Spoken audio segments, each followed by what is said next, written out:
अस्सलाम वालेकुम जी, मेरा नाम आमिर बिलाल है। नाजरीन, आज जिक्र करेंगे इजराइल की उन कानूनी और गैर कानूनी अपनी खिलाफ वर्जियों का जिसके खिलाफ आईसीसी मुतहर्रिक हो चुकी है और इसमें इजराइल को काफ़ी ज़्यादा तकलीफ हो रही है।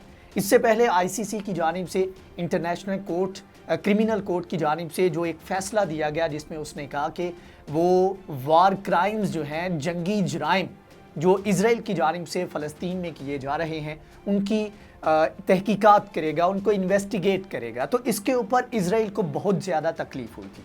तो इजराइल ने सबसे पहले काम ये किया, उसने कहा कि ये आपकी जुरिस्डिक्शन में ये एरिया नहीं आता, क्योंकि इसमें आप मज़ीद तहकीकात, जिस तरह इधर हमारे पाकिस्तान में बहुत सारे मामलात ऐसे होते हैं जिसमें अगर कोई इदारा करता है काम या हुकूमत उसके ऊपर कोई इक़दाम उठाती है तो उसके बाद सुप्रीम कोर्ट के पास जाया जाता है, हाई कोर्ट के पास जाया जाता है और पूछा जाता है, तो वो फिर डिसाइड करती है कानून के मुताबिक कि ये उनके दायरे इख्तियार में आती है चीज़ या नहीं आती। तो इसी तरह आईसीसी के दायरे इख्तियार को चैलेंज किया गया इजराइल की जानिब से। तो इजराइल के इस चैलेंज के ऊपर आईसीसी ने एक फ़ैसला दिया तकरीबन एक महीना पहले। तो उसमें उन्होंने कहा कि ये हमारा दायरा इख्तियार बनता है और हम इसमें इन्वेस्टिगेट करेंगे। इससे पहले जब ये ऐलान किया गया था डोनाल्ड ट्रंप के दौर में, तो डोनाल्ड ट्रंप की जानिब से बहुत सख्त एक्शन लिया गया था और जो फंडिंग थी आईसीसी को अमेरिका किया करता था वो फंडिंग उसने रोक ली थी, प्रेशर बिल्ड करने के लिए कि आप इस तरह इजराइल के खिलाफ तहकीकात नहीं कर सकते। लेकिन फिर तमाम तर मामलात को दबाया गया था डोनाल्ड ट्रंप के दौर में, लेकिन जो बाइडन आए तो उन्होंने जो प्रेशर था उसको रिलीज़ किया। तो आईसीसी की जानिब से एक बड़ा फैसला किया गया और उन्होंने कहा कि हम इन्वेस्टिगेट करने जा रहे हैं जो इजराइल की जानिब से अब तक वहाँ पर जंगी जराइम किए गए हैं। अब इसके ऊपर ऑफिशियल एक जो बड़ी डेवलपमेंट हुई है उसमें आईसीसी के जो चीफ प्रोसिक्यूटर हैं उनकी जानिब से एक बड़ा ऐलान किया गया है। उन्होंने कहा है कि बाकायदा तौर पर तहकीकात का आगाज़ कर दिया गया है। इसमें इंटरनेशनल प्रोसिक्यूटर जो हैं उनको हायर किया जाएगा, इन्वेस्टिगेटिव एजेंसीज़ जो हैं उनको हायर किया जाएगा और तमाम लोग जो कि इस चीज़ में इस तमाम तर मामले में मदद कर सकते हैं उनसे मदद लेने की कोशिश की जाएगी और तमाम तर चीज़ों को इन्वेस्टिगेट किया जाएगा। अब इसके ऊपर चीफ प्रोसिक्यूटर आईसीसी के जो हैं उनकी जानिब से कहा गया, बुध के रोज़ उन्होंने ये बयान जारी किया। उन्होंने कहा कि बिला खौफ बाइसनेस के बगैर और किसी के साथ भी किसी के असर में आए बगैर हम तमाम तर चीज़ें जो हैं उनको इन्वेस्टिगेट करेंगे और तमाम तर मुतल्लिका लोग जो हैं जो कि इसमें शामिल हो सकते हैं उनको हम शामिल करेंगे और इस तमाम तर मामले को प्रोसिक्यूट करेंगे। अब इसके ऊपर जो सवाल पैदा होता है कौन कौन से मामलात को इन्वेस्टिगेट किया जाएगा और कब से, मतलब कि कौन सी टाइम लाइन है जिसके आगे से या ऑनवर्ड जो है चीज़ों को इन्वेस्टिगेट किया जाएगा।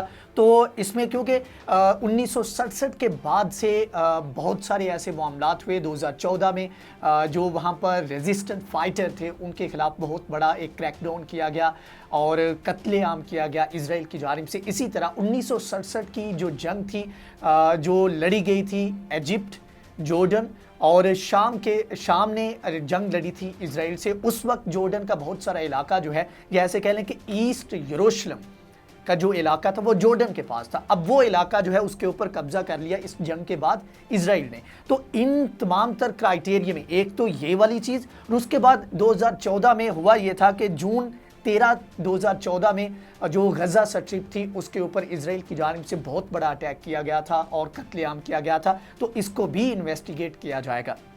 इसके अलावा वेस्ट बैंक का बहुत सारा इलाका है जहाँ पर गैर कानूनी तामीरात की गई हैं, गैर कानूनी बस्तियाँ बनाई गई हैं इजराइल की जानिब से और रिसेंटली 1200 के करीब बस्तियाँ बनाने की नेतन्याहू की जानिब से इजाज़त दी गई। तो इन तमाम तर मामलात को इन्वेस्टिगेट किया जाएगा जिसके ऊपर इजराइल को बहुत ज़्यादा तकलीफ़ है। अब ये तकलीफ़ कैसी है, इसका इजहार किस तरह किया गया है वो अभी मैं आपको बताने जा रहा हूँ। एक तो ये है कि ये तमाम तर जो मामला चल रहा है इसमें हमास की जानिब से इसका खैर मकदम किया गया है, इस कदम की तारीफ़ की गई है क्योंकि 2014 के बाद से ये आईसीसी में मामला पड़ा हुआ था, पेंडिंग था, जिसके ऊपर कोई पेशरफ्त नहीं हो रही थी। तो इसके ऊपर पेशरफ्त होना फ़लस्तीनियों के लिए या फ़लस्तीनी अथॉरिटी जो है उसकी जानिब से भी इसका खैर मकदम किया गया है। तो उनके लिए एक खुश आइंद बात है, तो उन्होंने इस चीज़ को अप्रीशिएट किया है।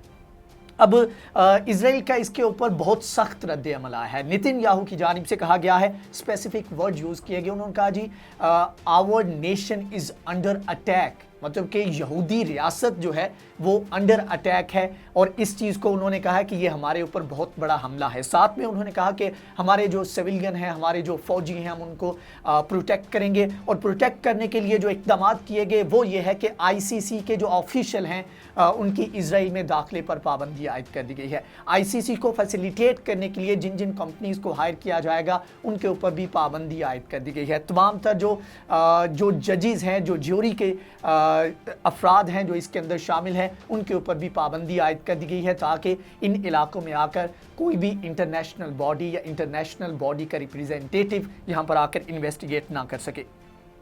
तो ये एक कह लें कि ये तमाम तर मामला जो है यहाँ पर चल रहा है। अब यहाँ पर सवाल, जो सबसे बड़ा सवाल है जो पैदा होता है वो ये है कि अगर चले मान लिया कि ये इन्वेस्टिगेट होता है तो इसका फ़लस्तीनियों को क्या फ़ायदा होगा, इसके ऊपर इजराइल को क्या नुकसान होगा।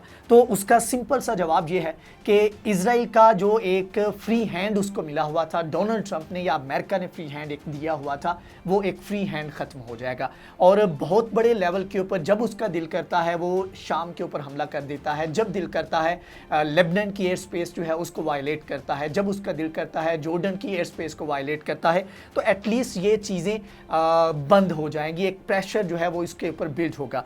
दूसरा यह है कि इजराइल, यहाँ पर एक और सवाल पैदा होता है कि इजराइल इस चीज़ के ऊपर, क्या इजराइल आलमी कवानीन के अंदर नहीं आता, क्या इजराइल ICC के अंदर नहीं आता, आलमी अदालत इंसाफ के अंदर नहीं आता। तो इसका सिंपल सा जवाब ये है कि नहीं आता, क्योंकि इजराइल जो है वो इस तरह की किसी बॉडी का हिस्सा ही नहीं है, क्योंकि उसको पता है कि वो तमाम तर चीज़ें, उसका एक वजूद जो है, रियासत का वजूद है, वो ही गैर कानूनी है। तो वो उसको किस तरह जस्टिफाई करेगा इस तरह के किसी भी फोरम का हिस्सा बन के।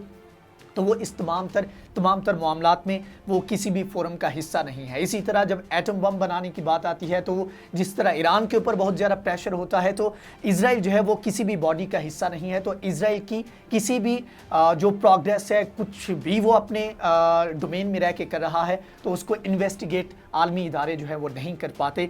तो यही वजह है कि इजराइल जो है इस चीज़ को बहुत ज़्यादा रेजिस्ट कर रहा है। तो जो एक रिएक्शन है उससे लग तो ये रहा है, और जो इतना बड़ा एक जवाब दिया गया इजराइल की जानिब से, नेतन्याहू की जानिब से, उससे लग तो ये रहा है कि इसका आने वाले वक्त में बहुत ज़्यादा नुकसान होने जा रहा है इजराइल को। एक इसका और पहलू भी है जिसके ऊपर मैं जिक्र करूं, एक पैटर्न है जो कि देखने को मिल रहा है, जो कि जो बाइडन के आने से बिल्ड होना शुरू हुआ। डोनाल्ड ट्रंप ने तो फ्री हैंड दिया हुआ था, लेकिन जो बाइडन का जो तरीकाकार अब तक मुझे समझ आ सका है वो ये है कि जो बाइडन इजराइल के खिलाफ तो नहीं जाएगा, और अभी तक वो इजराइल के खिलाफ उन्होंने कोई भी कदम नहीं उठाया, लेकिन यह है कि वो इजराइल को एक बेमहार घोड़े की तरह खुला भी नहीं छोड़ सकते। तो प्रेशर बिल्ड करने के लिए वो इजराइल के लिए जो ICC है उसके लिए एक रास्ता जो है ओपन किया गया है ताकि इजराइल के ऊपर प्रेशर बिल्ड हो सके। ये उसी तरह का प्रेशर है जिस तरह का यमन के मामले में सऊदी अरब के ऊपर बिल्ड किया जा रहा है, और ये इसी तरह का प्रेशर है जिस तरह का ईरान के ऊपर बिल्ड किया जा रहा है। तो कहने का मतलब ये है कि अमेरिका और जो बाइडन खास तौर पर इस खित्ते में तमाम तर चीज़ें अपने कंट्रोल में रखना चाहते हैं, और इस कंट्रोल के ऊपर कंट्रोल रखने के लिए उनकी जानिब से इस तरह के इक़दाम किए जा रहे हैं या इस तरह के इक़दाम को सपोर्ट किया जा रहा है। लेकिन बहरहाल ये इन्वेस्टिगेट चीज़ें होंगी, और गज़ा पट्टी, वेस्ट बैंक का इलाका और उसके अलावा ईस्ट यरूशलेम का इलाका, तो देखना ये है कि क्या ये जो गैर कानूनी काबिज़ फोर्सेस हैं, इजराइल जो कब्ज़ा करके बैठा हुआ है, क्या इससे ये इलाके छुड़वाए जा सकेंगे या नहीं, या फिर एज एन प्रेशर टैक्टिक ही इन चीज़ों को इस्तेमाल किया जाएगा। ये तमाम तर चीज़ें आने वाला वक्त बताया गया जिसके बारे में हम आपको अपडेट करते रहेंगे। अगर आपको ये वीडियो पसंद आई है तो इसको लाइक करें, शेयर करें, हमारे चैनल को सब्सक्राइब करें। नेक्स्ट वीडियो में हाजिर होंगे, तब तक के लिए अल्लाह हाफिज़।